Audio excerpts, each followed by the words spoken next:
Saludos a todos y bienvenidos a esta presentación, parte de nuestra serie de conferencias virtuales 2019. Esto es una iniciativa del Fideicomiso para Ciencias, Tecnología e Investigación de Puerto Rico y su programa de educación STEM. Mi nombre es Frances Zenón, directora del programa de STEM del Fideicomiso, y en esta ocasión nos acompaña la profesora Ingrid Flores, educadora ambiental del Departamento de Recursos Naturales y Ambientales de Puerto Rico. La profesora Flores ha pertenecido a numerosas iniciativas de conservación ambiental en nuestra isla, como la coordinación del Festival de Aves Endémicas del Caribe y el programa de conservación de tortugas marinas en Palmas del Mar. La profesora Flores también ha desarrollado y liderado iniciativas comunitarias como Palcarey, que busca promover la concienciación sobre la limpieza y conservación de recursos naturales y vida marina a lo largo, de nuestra isla. Además, fue profesora adjunta en la Universidad Ana G. Méndez, recinto de Gurabo, impartiendo cursos de ciencias biológicas. Así que sin más preámbulos, les dejo con la profesora Flores y su conferencia titulada Microplásticos. Buenos días. El tema que vamos a estar discutiendo sería microplásticos. Como objetivos de la presentación sería aprender sobre el origen de los microplásticos, conocer sobre los tipos de microplásticos y aprender cómo prevenir y reducir la contaminación por microplásticos. ¿Para qué se utilizan los plásticos? Los plásticos prácticamente los utilizamos para muchos usos, como productos para infraestructura de larga durabilidad como tubos y cables. Los encontramos también en productos de consumo de durabilidad media como muebles, accesorios para coches y aparatos electrónicos. Y los más famosos, productos desechables de un solo uso como botellas, bolsas y envases.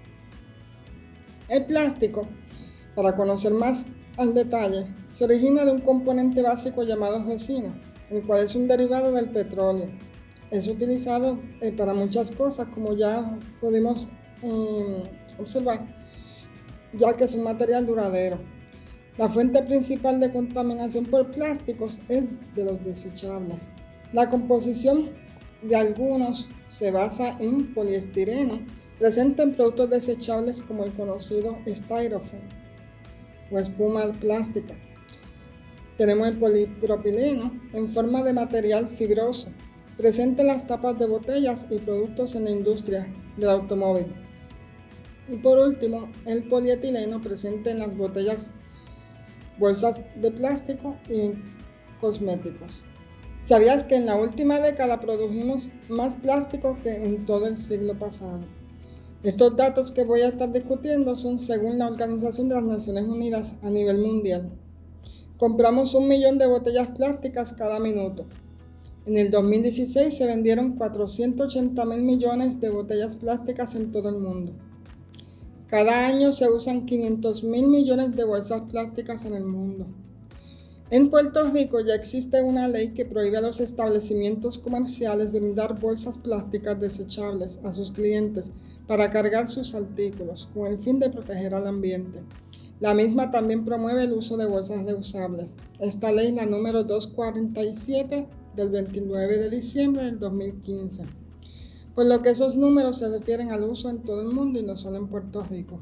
Continuamos con el 50% del plástico es desechable o de un solo uso.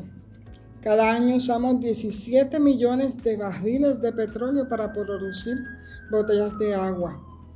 El plástico representa 10% de todos los residuos que generamos. Vamos entonces a conocer cuánto tiempo toma cada producto en degradarse completamente o desaparecer de nuestro ambiente. Tenemos, por ejemplo, el hilo de pescar, 600 años, las anillas de plástico, 400 años, el pañal desechable, 450 años, las botellas de plástico, 450 años, el vaso de styrofoam o polietileno, 50 años, la bolsa plástica, 150 años, el cristal indeterminado, las latas de aluminio, 200 años, y las ropas sintéticas específicamente 40 años. Fíjense cuánto tardan estos productos en descomponerse en su totalidad. Por estas razones que los vertederos no se vacían. Para los 78 municipios solo existen en estos momentos 28 vertederos, de los cuales 27 son municipales y uno es industrial. Los vertederos tienen una capacidad límite, por lo que se puede reducir su vida útil hasta ser cerrado para no aceptar más basura. El plástico es el desperdicio que más abunda en nuestros océanos, por lo que los microplásticos representan más del 50% de los millones de toneladas de plásticos que se vierten anualmente al mar. La ONU, Organización de las Naciones Unidas, estima que para el 2050 habrá en los océanos más plásticos que peces si no se hace nada para remediarlo. En el océano hay grandes corrientes oceánicas. Están llevando la basura hasta acumularlas en medio de los océanos o en nuestras costas. Estas corrientes, conocidas como giros oceánicos, hasta hoy se han identificado 5 grandes aglomeraciones conocidas como islas de plástico, siendo la del Pacífico Norte la más extensa. Tenemos entonces en la del Océano Índico, en el Pacífico Sur, Atlántico Sur y por último la más reciente, Atlántico Norte. Vamos entonces a observar, según las fotos, cómo el plástico afecta a las aves marinas. Tenemos un ejemplo de un pelícano que murió de haber consumido, haberse alimentado, mientras se alimenta cogiendo agua. A su vez entonces coge en su boca plásticos, ya que no puede separarlos o eliminarlos, y entonces se siente lleno y luego entonces muere. Y al descomponerse, esto es una evidencia de los daños de los plásticos que están causando la muerte a muchas aves marinas. Bolsas plásticas, y tenemos una imagen de otra ave alimentando a su polluelo, lamentablemente con plásticos. Como también afecta a las tortugas marinas, las bolsas plásticas son confundidas por su principal alimento, que es el agua viva. En el mar, ellas no las pueden diferenciar. Para ellas, inclusive las bolsas plásticas es alimento. Tú puedes ver la diferencia entre una medusa o agua viva y una bolsa. La tortuga no. Se recomienda que una vez enseguida se compren en el establecimiento estas anillas en la casa, se corten eliminando todos los círculos y desechándolo correctamente en el zafacón, no llevarlos a ningún área natural. Anualmente 8 millones de toneladas de plástico acaban en los océanos del mundo. Las aves marinas con plástico en el estómago, prácticamente ya para el 2050, casi 100% van a estar afectadas consumiendo plástico. El tipo de basura plástica encontrada en el estómago de las aves han sido fibras de ropa sintética, bolsas y tapas de botella. ¿Cómo podemos ayudar? Utilizando menos plástico y reciclando. Los residuos de plástico causan la muerte de más de 1 millón de aves y de 100.000 mamíferos marinos. Las corrientes marinas rompen la basura plástica en fragmentos hasta convertirse en micropartículas o microplásticos. Según la ONU, en el 2050 habría más plásticos que peces en los océanos. Vamos entonces a conocer qué son los microplásticos. Son pequeñas partículas sintéticas que provienen de derivados del petróleo. El tamaño de los microplásticos es menor de 5 milímetros. Representan más del 50% de los millones de toneladas de plástico que se vierten anualmente al mar. Una comparación es que son del mismo tamaño o menor de la borra del lápiz. Podemos identificar 2 tipos de microplásticos: microplásticos primarios y microplásticos secundarios.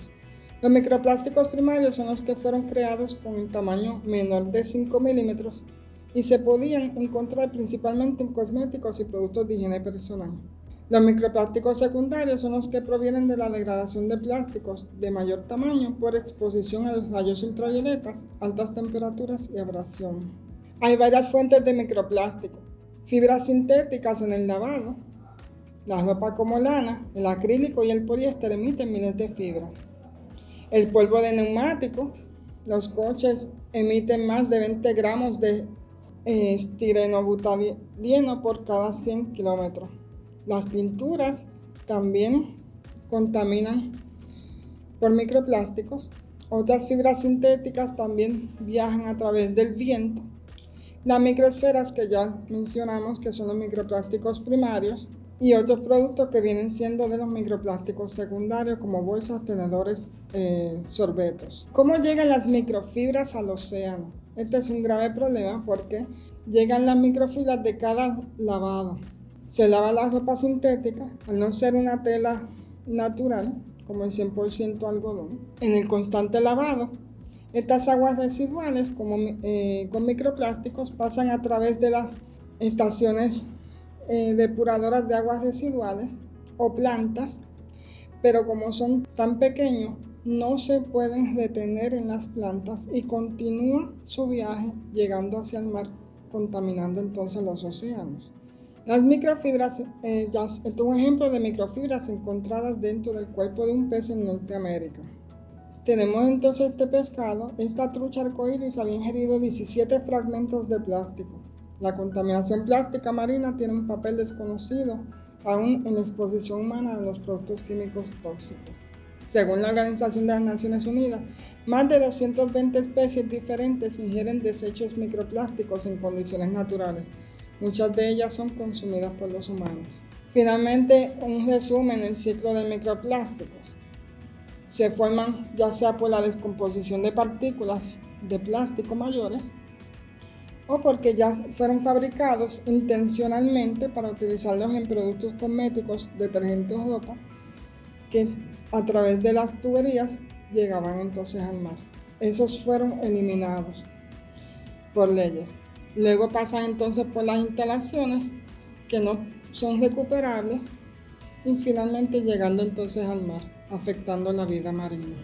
En Puerto Rico, organizaciones como Scuba Society y universidades llevan a cabo estudios monitoreando áreas para contabilizar, identificar si hay acumulación de microplásticos. Luego de llevar a cabo el proceso de recolección de sedimentos siguiendo un protocolo, se utiliza un separador de densidad para obtener solo la muestra deseada con pedazos de 5 milímetros o menos.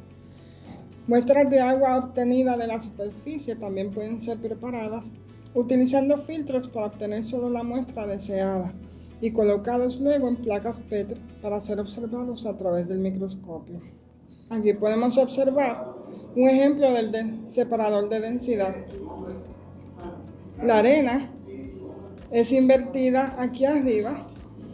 Luego entonces, ya que los microplásticos tienen menor densidad, pueden entonces salir por este agujero y ser colectados en este envase. ¿Qué están haciendo en algunos países? En Reino Unido, Inglaterra, desde el 9 de enero del 2019, especialmente después de la elevada contaminación por microplásticos del río Támesis, comenzaron a tener más restricciones. En Estados Unidos, desde julio del 2017, está prohibido la fabricación, comercio y uso de jabones, pasta de dientes y productos cosméticos con microplásticos.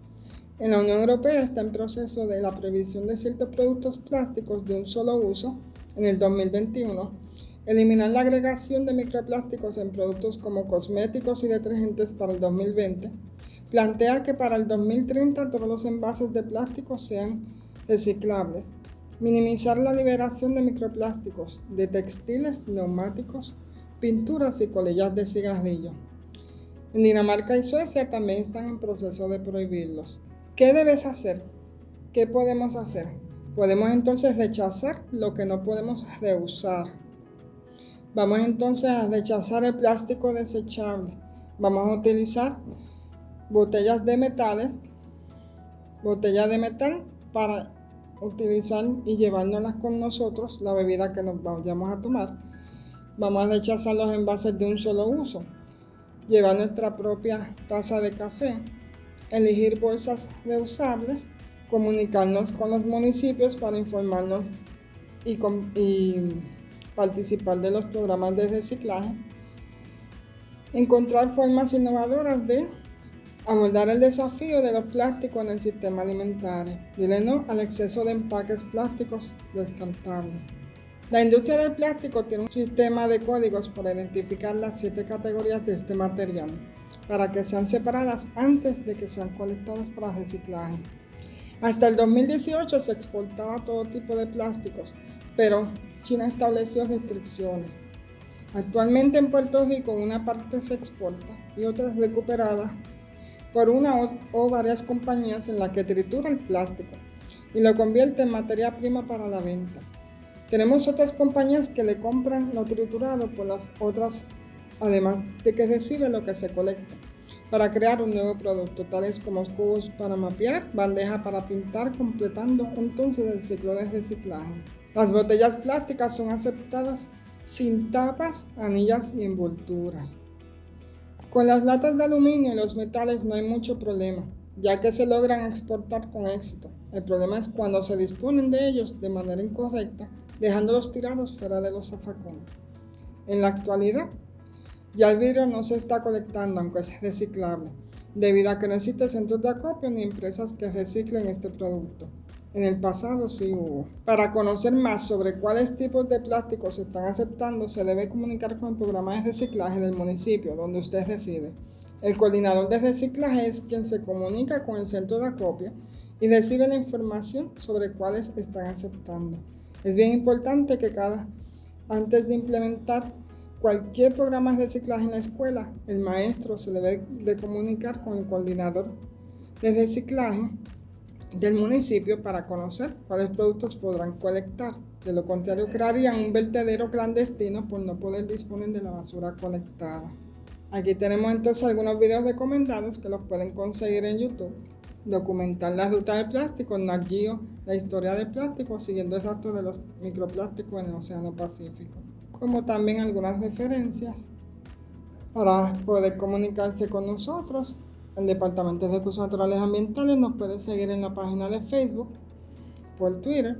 Se puede comunicar con nosotros la Secretaría Auxiliar de Educación y Relaciones con la Comunidad al siguiente teléfono 787-999-2200, extensiones 5417, 5416 y 5415. Muchas gracias. Agradecemos a la profesora Flores por su maravillosa presentación y entonces será hasta la próxima conferencia virtual.